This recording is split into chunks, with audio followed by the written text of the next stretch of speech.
Okay, everybody. Welcome to another session of Mishnah Monday. It's good to be back again. Just a little public service announcement. We're going to finish up the second chapter of Brachos this week, God willing. And then we're going to be on a little hiatus for the summer. And then we'll decide what we're going to do after the summer. But for now, we're going to finish up the second chapter.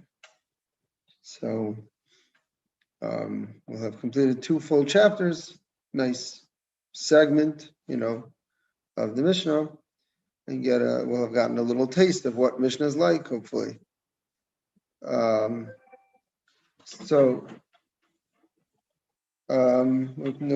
further ado, let me pull it up.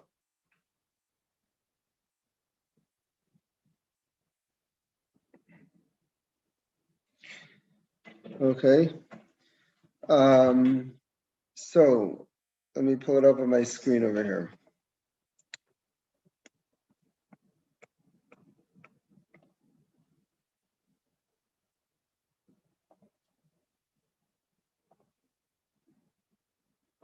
Okay, here we are.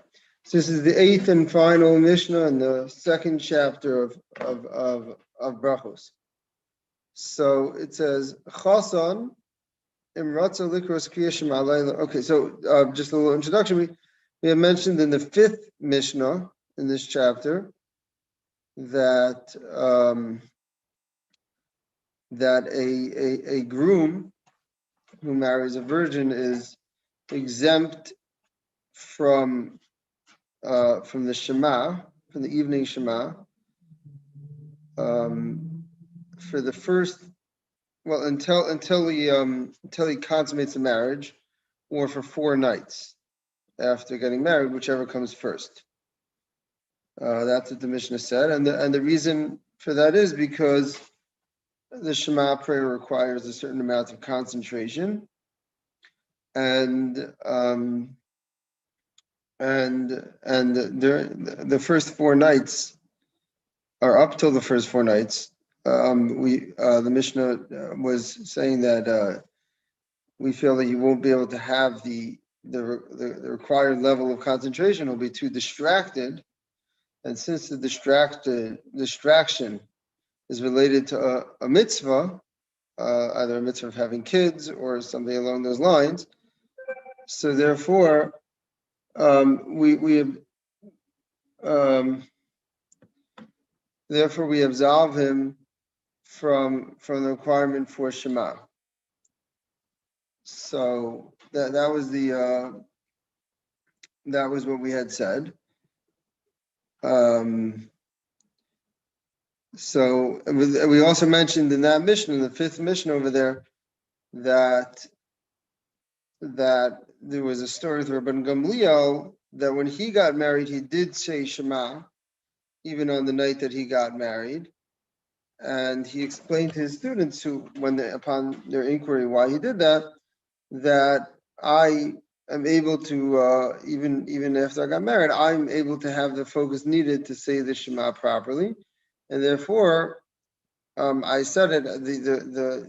I wasn't absolved. I said it. It was the appropriate thing for me to say it.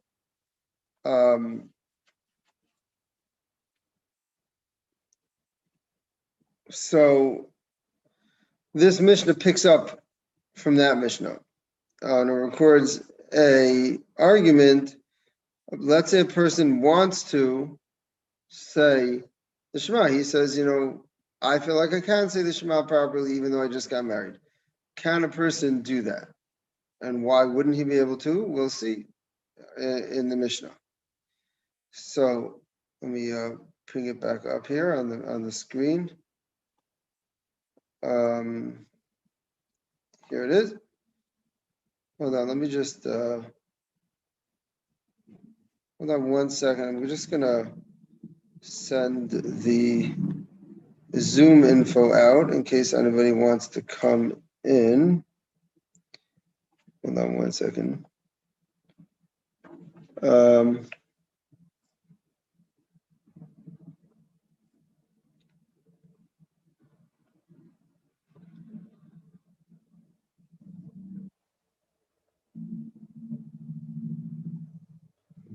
Apologize for the delay.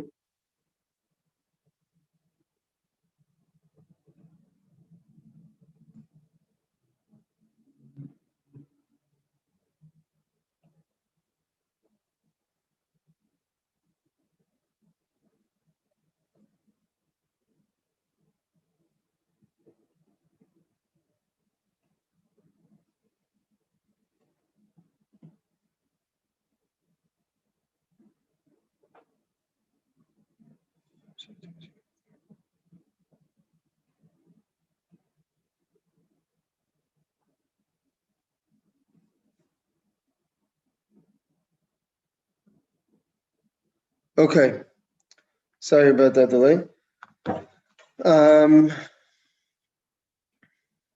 So continue along this Mishnah. So this Mishnah picks up on that discussion about can one say the Shema if he wants to on the first 4 nights. Let me pull it up here. Okay. So on the top of the page here where the 8 is, it says Chason, a groom. Chason is a groom, a man who just got married. Amrata Likros, if he wants to read the Shema, even though, as we mentioned, he's not required to. Likros Kriya Shema, if he wants to read the Shema, Laila Rishon, on the first night, Kore, he may read the Shema. Because, again, it's only that you're absolved from the requirement because we feel you won't be able to have the proper concentration, and it's too much to ask of every person to be able to muster that concentration. But if somebody feels about himself that he is able to have that concentration, great. He can go and say the Shema. There's no requirement not to say the Shema. The Rambam, Maimonides, points out on this that it's only a person who feels about himself that he will indeed be able to concentrate properly. A person who doesn't feel like he'll be able to concentrate properly, but he just wants to say Shema for whatever reason, he shouldn't. The reason why you're absolved is because you have to concentrate. This person who wants, when we say he wants to say, it means he feels he can, despite the fact that he just got married, he can concentrate. So that's what the Maimonides points out on this Mishnah.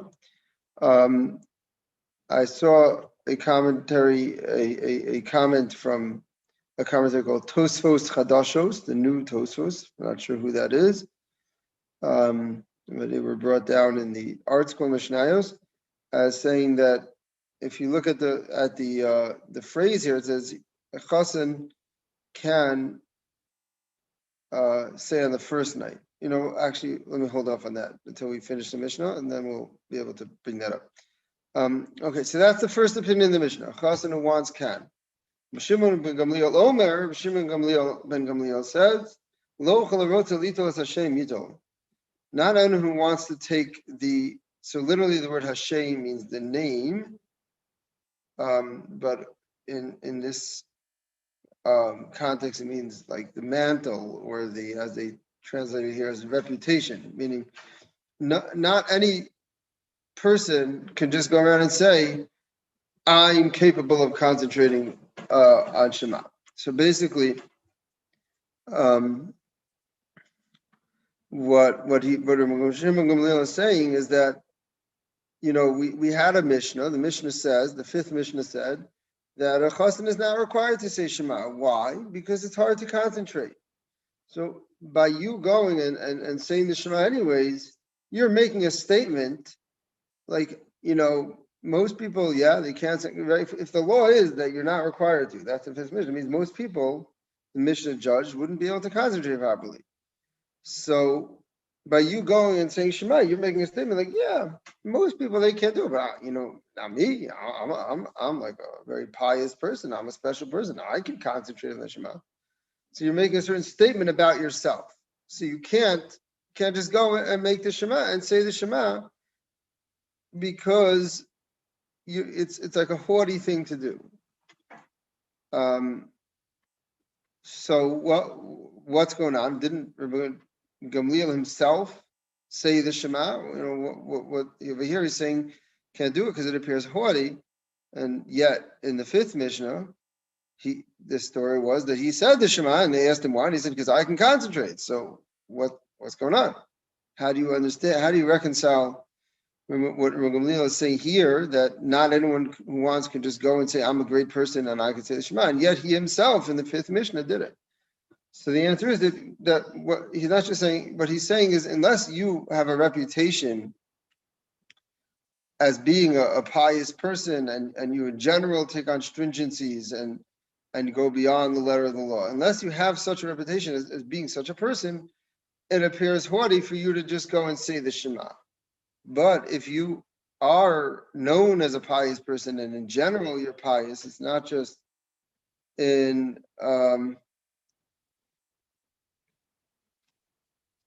you're not just, it's not just when it comes to this law that you're deciding to say the Shema. If you're in general that sort of person, then it would be okay for you to say the Shema. So that's why Rabbi Gamliel was able to say it. And that itself is not necessarily haughty, right? I think we mentioned this at that point when we did the 5th Mishnah. Recognizing your own greatness or your own level is not necessarily haughty. Somebody can, haughty, being an honor, being someone who's humble, doesn't mean self-denial. It doesn't mean thinking that you're not what you are. So Rabbi Gamliel, he knew he was a great person just because that's not being haughty, knowing that you're a great person. So he knew, like, I know I'm a leader of people. I'm a teacher. I go beyond the letter of the law. He didn't deny that, right? It's not being humble. Doesn't mean you have to think that you're not what you are. It doesn't mean you think, oh, I'm a nobody and I never do anything right. He knows what he does. And that's why he said the Shema, even though he says over here, not anyone who wants can just go and say the Shema. So there's a fine line between recognizing who you are and being haughty. Right? So you might wonder, so what is being haughty? So how could a person like Rabbi Gamliel be humble? If we're saying here that he knows who he is, he knows he's a special person.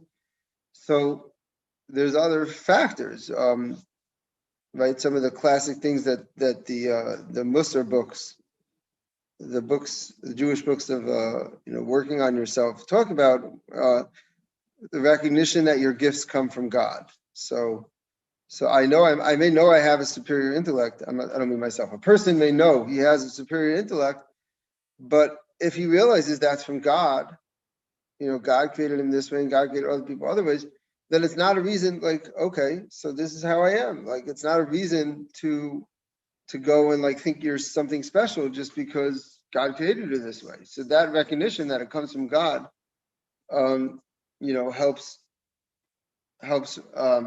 work on not being haughty, even though while at the same time recognizing you may have certain talents and gifts.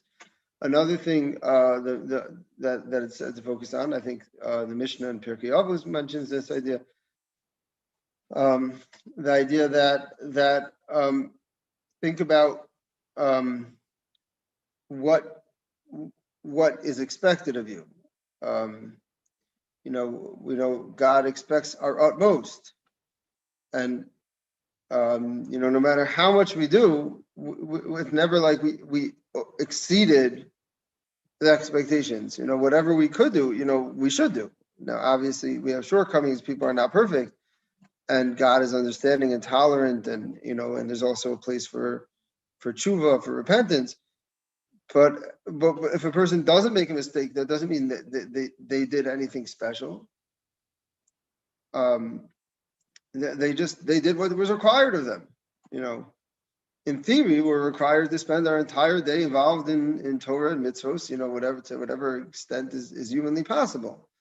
So it's there's a certain dichotomy. Like when we see a person who does that, when we see a great person who has worked on their character traits and is very understanding and merciful and patient and like just a very nice person. They don't get anger. And at the same time, they're always, doing mitzvot and studying Torah. When we as a person, of course, we're supposed to look up to that person and say, wow, look how much he's accomplished. But when it comes to ourselves, or let's say this person about himself, he can focus, he can focus on, well, this is what God wants from me. So they're, in a sense, they're both true. Yes, he has accomplished great things, this person. He's perfected certain character traits, which are very difficult. He's passed hard tests. He's done so much amazing things. He's studied so much Torah. He's done so many mitzvot. He's helped so many people. It's true. That is true. And it's not like, oh yeah, that's what God wanted from you. You didn't do anything. No, of course, that's great. When he goes up to heaven after 120 years, there'll be, he'll get tremendous reward for that. He's done amazing things in his life. But at the same time, when you're focusing on yourself, you're able to like sort of switch gears and like say, oh, what did I do? This is what God wants this for me. It's not like I did anything special. This is everything I did was what I should have done. Like, it's not like I did any, like, whatever I did do, is what should have done. If you were to ask God, what should I do in this situation? This is what I should do. What did I do that's so special? So both angles are true. And, when we view other people, we're supposed to use the first one, like, wow, look how amazing this person is. Look what he's accomplished. Look what he's done. But a person, when viewing themselves, is able to sort of switch the view to like, oh, what's the big deal? I just did what I was supposed to do. So, and even the greatest of people, they could even go more than that. Like, oh, I could have done more. Maybe I could have learned a few more seconds here. I could have been a little more patient. There's always room for growth. People are not perfect. Even the greatest of people, right? Even Moses, Abraham, they all had small shortcomings. Of course, they're tiny, little things, insignificant, almost compared to what they've accomplished. So, but the idea is that, when a person wants, to think about themselves and especially to try to avoid being haughty, those things are all there.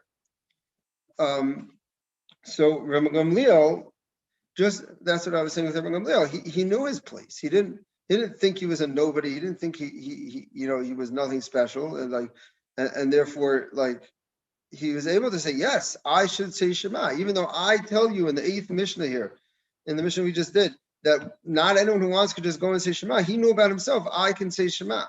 But at the same time, that doesn't mean he was haughty. It doesn't mean he had gaiva. He was able to recognize, whatever things he focused on, to not feel like he was anything special because of that. So that's what you see when you look at these two Mishnayos here and you put them together, the 5th Mishnah and the 8th Mishnah. You see this idea that there's a difference between knowing your greatness and feeling gaivadik, feeling like you're special because of it. So that's a very interesting concept that comes out over here. So to focus on something I started to bring up, Brian, do you have any questions or insights on what we just said? I know it was a little bit of a deep point.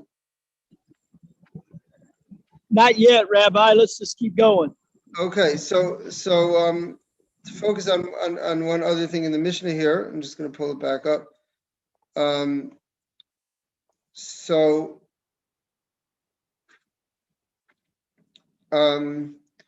if you look at the opinion of the first opinion here, the Tanakama, we call them, the first opinion, which says that anyone who wants could say the Shema if they so choose. Right? We've been focusing for the last while on Gamliel. Shimon Gamliel says not everyone who wants could just say Shema, but the first opinion is anyone who wants could say Shema. And I think the Talmud explains what is the argument of Shimon Gamliel. Well, Shimon Gamliel says, the second opinion says you shouldn't say the Shema because you look like you're trying to say like I'm something special. what does the first opinion say back? The Talmud explains the first opinion says that there's no appearance of being haughty here because you're not like you're going out and doing some crazy thing and saying like, look, I'm going to do some amazing, thing, beyond the letter of the law. No, you're doing something that everyone is doing. You're saying the Shema. Now it happens to be in your situation, you're absolved, excuse me. It happens to be in your situation, you're absolved because you just got married. But since you're not doing inherently what you're doing is not like a special thing. You're just saying the Shema, which everyone is required to do, is commanded to do every night. So therefore, it doesn't appear like anything special, and that's why the first opinion here says that anyone who wants could say the Shema. The commentators point out, this is what I was saying before, the Tosfos Chadashos, the new Tosfos, I don't know who that is exactly, was brought down in the art scroll. They point out that the first opinions here says that if you want, you can say it on the first night. Why are they supposed to say in the first night, right? The thing we said in the fifth Mishnah was that the first 4 nights you are absolved from saying the Shema. So why are they only mentioning the first night? So they explain, because Shimon ben Gamliel, who says not to say it because you might appear haughty, would only be on the first night. Because once you get past the first night, there's no appearance of haughtiness, because anyone who consummated the marriage on the first night is no longer absolved from the requirement. The 4 days is only if you didn't consummate the marriage. And once you consummate the marriage, then the obligation comes back. So after the first night, when there's a good chance that the marriage was consummated, even if this person happened not to have done it, it no longer appears haughty, because nobody knows, nobody could tell that what happened. As far as everyone else knows, you're required. So there's no appearance of haughtiness. I might add a little bit to this on my own. It would seem, according to that reasoning, let's say somebody wants to privately say the Shema even on the first night, perhaps if Shimon ben Gamliel would agree that he can, because again, there's no appearance of haughtiness. You're doing it, you're doing it by yourself in a court. Nobody knows what you're doing. Just like on the second night, if someone didn't consummate the marriage, there's no appearance of haughtiness because nobody knows. So if you're saying it in your own corner, nobody knows that, it would appear to me that should also be okay according to this idea. Finally, one last point on this Mishnah. The Bar Tanura, I think this comes from Tosfos. Tosfos is a commentary in the Talmud, an early commentary. They say that nowadays the script is reversed, right? When Shimon and Gamliel comes and says, you shouldn't say the Shema because you'll appear haughty, because you'll appear like you can have concentration when most people can't. They say that nowadays most people don't concentrate so much anyways on the Shema. I think we mentioned this in passing last week. People don't have such good concentration anyways. So, we don't really say about ourselves that it's going to be that much worse on the night we get married.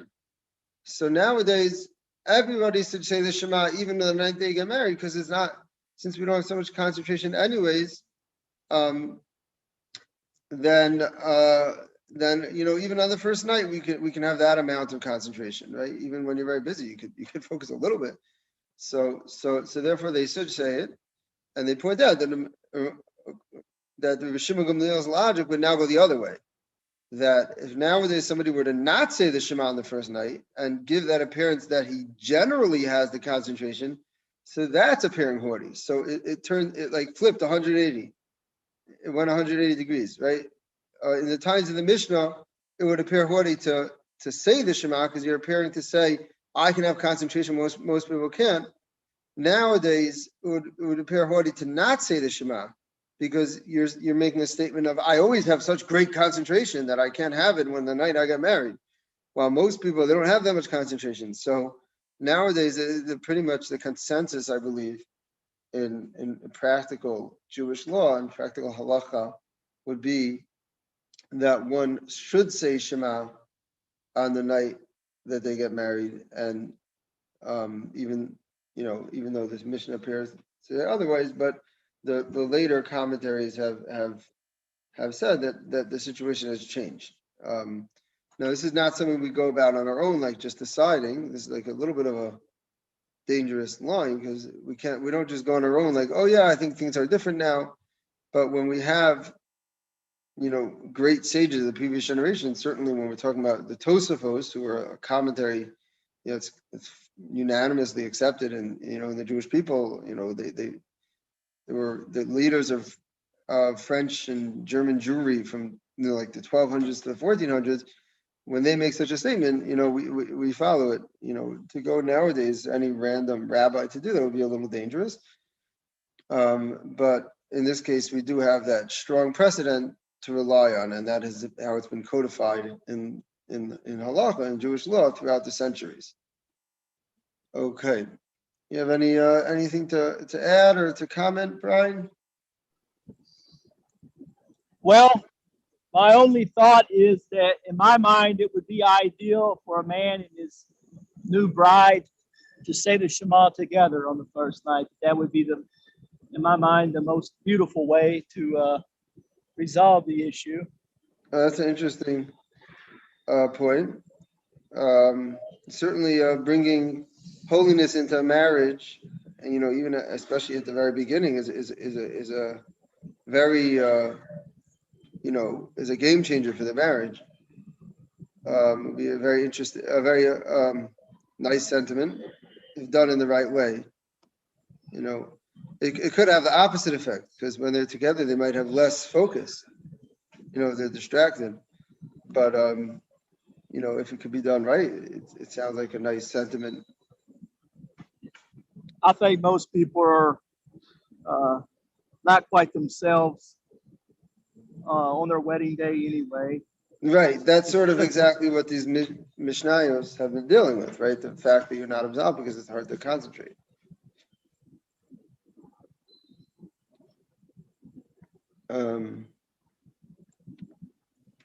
Okay.